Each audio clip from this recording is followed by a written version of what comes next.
Hello, greetings, and welcome to Dividend Blasters. This is our 24th video, and the topic is more rules of compounding, the rules of 114 and 144. These rules are among the greatest weapons that we as investors have. So before we get into the rules, let's ask a question. Why is compounding important? Compounding interest. Why is it important? Well, as investors, we rely on a strong rate of return on our investments. We don't want negative rates of return. We don't want to lose money, but we want to maximize that rate of return because we are working to chart a path to financial independence. We want to build wealth, and that's why we're doing this, building wealth, have security in our future. That's why we do this. And you know what? For us dividend investors, dividend yield investors, dividend growth investors, we in particular are very interested in total returns of an investment. So yes, some of us like price appreciation. Some of us actually aren't crazy about it, but I like it. And when I say some of us aren't crazy, some folks think when the price goes down, they like to buy more. Hey, I get that. I do that too. I'm pretty much going to buy irrespective of the price, as long as the investment is a healthy investment. But you know what? When I'm looking, what I'm getting at here is total returns. It's not just price appreciation I'm looking at. I'm also looking at the dividend. That's part of the return. I'm looking at the total return. So when I'm getting a dividend, I'm reinvesting it back into my holdings, same as if the price is going up. My holdings are going to go up. I'm buying more. Whether I'm actually writing a check or not, I'm definitely reinvesting. I'm dripping 100%. So that's why, and the greater the compounding, the more wealth I am going to create. So what are the rules of 114 and 144? Well, the rule of 114 basically says that given a specific rate of return, you can project a time horizon for tripling your investment. The formula is this: 114 divided by the rate of return. That equates to the years to triple your investment. And I'm going to go through this in the next couple slides. But let me first go through the rule of 144. Same thing, only it's quadrupling. So given a particular rate of return, you can project a time horizon for quadrupling your investment. The formula: 144 divided by the rate of return is the number of years to quadruple. Those are the rules of 114 and 144.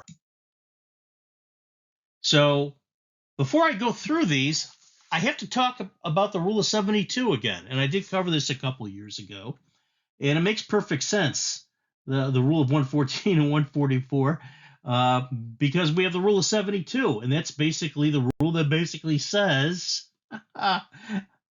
given a certain rate of return, you can project the time horizon for doubling your investment.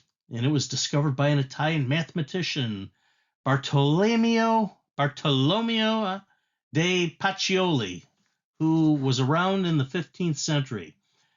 You know what? I actually did this in a previous video. Einstein remarked that compounding interest is the greatest mathematical discovery of all time. It's the eighth wonder of the world. It works for you and it works against you. And you know what? I got a video. Go check it out. I'm going to move on. But that's the rule of 72. Quick disclaimer: I'm not your financial advisor. The purpose of this video is for information and education. It reflects my own opinions and research on things that have already been discovered, like these wonderful rules of compounding. However, if you are going to make a major financial investment, do your own research and your own due diligence, and I advise you to consult a licensed professional financial advisor. And that's what I do. I have a licensed professional financial advisor that I consult. I pick up the phone before making a major buy, and I talk to them and I get their opinion. Sometimes I disagree with them, and I go against their recommendation, but it's my money, and in the end, it's my decision. And these are your decisions. So anyway, that's my advice to you. And let's press on. So rule of 72, we did talk about this a couple of videos ago. You can basically see that uh, in the left panel, given a 10% rate of return, it takes 7.2 years to continually double your investment. So 10,000 will go to 20,000 in 7.2 years, and then in 14.4 years, it'll go to 40,000, and so on and so forth. 7.5% is a little slower. It'll take 9.6. 5%, it'll take 14.4. Okay, that makes sense because it's half of this, so it's going to take twice as long. And then 2.5, which is half of 5, will take twice as long as that. So that's 28.8 years. And then, if you recall, in this lower panel, this here is the path to $2 million. And remember, we're not adding any more dollars, no more juice, I'm going to call it. We're just sticking with the 10,000. And through continuous compounding at these given rates of return, 10, 7.5, 5, and 2.5, this is the time horizon. So you will double your money in 55.6 years. I'm sorry, you won't get to $2 million in 55.6 years at 10%. At 7.5%, it'll take you 73 years. At 5%, well, then it's over 100 years. And then at 2.5%, who cares? That takes too long. So the point here is you want to get the very highest rate of return you can get. You want to really scrutinize historical records of a stock or an ETF. You want to look at the ratings of the investment. Are people buying it? Are they excited about future growth opportunities? You know what? If you want to really get a high rate of return, you want to look for the next Microsoft, if you will.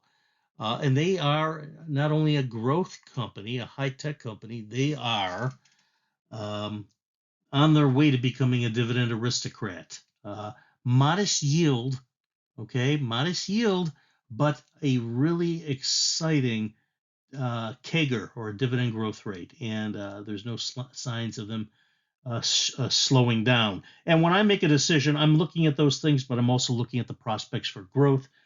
For instance, with Microsoft, they are looking to acquire a big gaming company to expand their footprint in gaming, and they're looking at they want to acquire Activision Blizzard, which is a huge game changer for them, and they are also significant investors in OpenAI, ChatGPT, and I would look for them to make moves on both fronts. And so that's what I'm looking at as well. I'm not looking at the dynamics and how that might affect the marketplace and their position. And you look at other investments. Whether you're in the high tech or if you're looking at biotechnology and pharmaceuticals like AbbVie, that's another one. And there's a lot of good companies out there, and I may do a video on what I think are really the companies with the biggest opportunities for movement in the future. But that's another video. So anyway, this is the rule of 72. This is the time horizon for doubling. Rule of 114, same thing, only here we're talking about tripling. What is the time horizon? So again, for 114, you're taking 114 and you're dividing it by the rate of return. So given 10%, it's going to take 11.4 years to continuously triple your investment. So if you take $10,000 and you have a 10% return for that time horizon, you're going to triple your money. You're going to go from 10,000 to 30,000 in 11.4 years. And then you're going to triple it again in 22.8 years. So you'll go to 90,000. Go to the right. Okay, 7.5%. It's going to take a little longer. Instead of the 11.4 at 10%, it's going to be 15.2 years at 7.5%. Go to the right, 5%. Well, that's going to be twice as long as 10%. So instead of the 11.4 years to triple, it's going to take you 22.8. And then 2.5%, well, that's going to take you 45.6. And I did the same thing below. You can actually see the path to 2 million. So again, it's 55.6. It's the same thing as in the previous example when we're doubling, because it's still compounding. It's the same rate of return, and the path is the same. Here, the time horizon is different that I'm showing. I'm showing probably a longer time horizon in the different terminal values because this is tripling, but the path to 2 million is exactly the same for all of these. So 73.6 years at 7.5%, 108 years at 5%, and then forget 2.5%. So, and I'm kind of like just dismissive of 2.5%, but at that point, who cares? 214 years, unless your focus is solely on building intergenerational wealth for your great grandkids. I'm sorry, it just cracks me up. And then here's the rule of 144. So it's the same thing, only this is the rule for quadrupling your investment. So 10%, okay, it's going to take you 14.4 years to go from 10,000 to 40,000, and then another 14.4 years. So at 28.8 years, you'll be at 160,000. Go to the right, 7.5%. Well, it's going to be more than 14.4 years. Lower rate of return, longer time horizon, 19.2 years to get to 40,000. Then 38.4 years to get to 160,000. And you can see these things lined up, and I lined them up so it's abundantly clear how important these rates of return are, and how it impacts the time horizon and the terminal value of your investment. And then 5%, it's 28.8 years. That makes perfect sense. That's twice as long as the 10%. So and I put 2.5% there, and it's really just instructive. Please try to get select investments have greater rates of return than 2%. And then below you see basically the path to 2 million. You can read that at your leisure. So here's a graphic, and this graphic shows you what I just showed you in the tables. It's basically the time horizon for getting to $2 million. And the yellow line, which is way, way, way up, is going to take you 214.6 years. Okay, the best investment is the one that gets you 10%. It's down here at the bottom. It's the blue line. It's 55.6 years. And it's like investing in the S&P 500, if you will. And it'll get you, you put your 10,000 in, you do nothing. 50 years later, you're at, 55.6 years later, you're at $2 million. Hopefully, you're putting more money into that little by little. Every little bit counts. And here you go. This graphic basically shows what the final value is after 50 years of compounding, starting at 10K. So this is really just a different way of looking at the previous chart.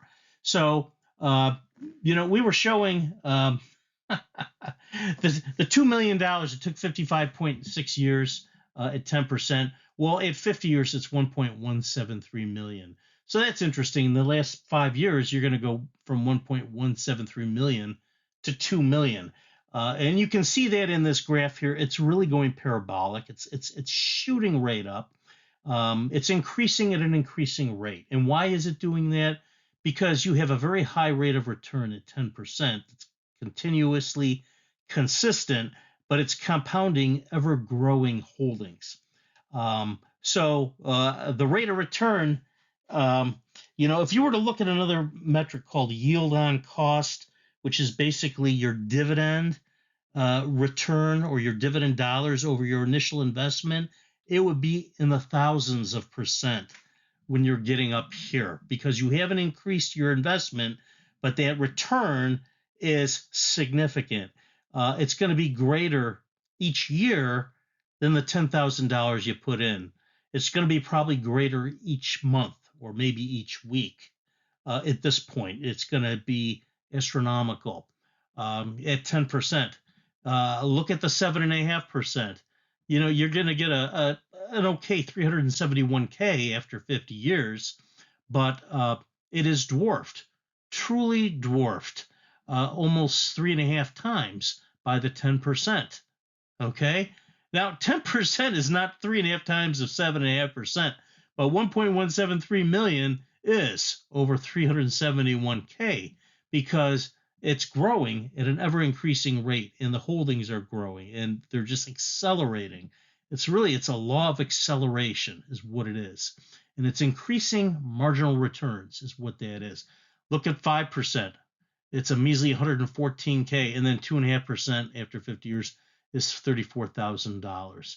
So, the message here is that when you're looking at an investment, a stock or an ETF, or it could be anything, it could be real estate, but our focus is on stocks and ETFs, and specifically dividend growth stocks and ETFs. You want to look for that total return that's going to give you the most back for your money. Look very closely.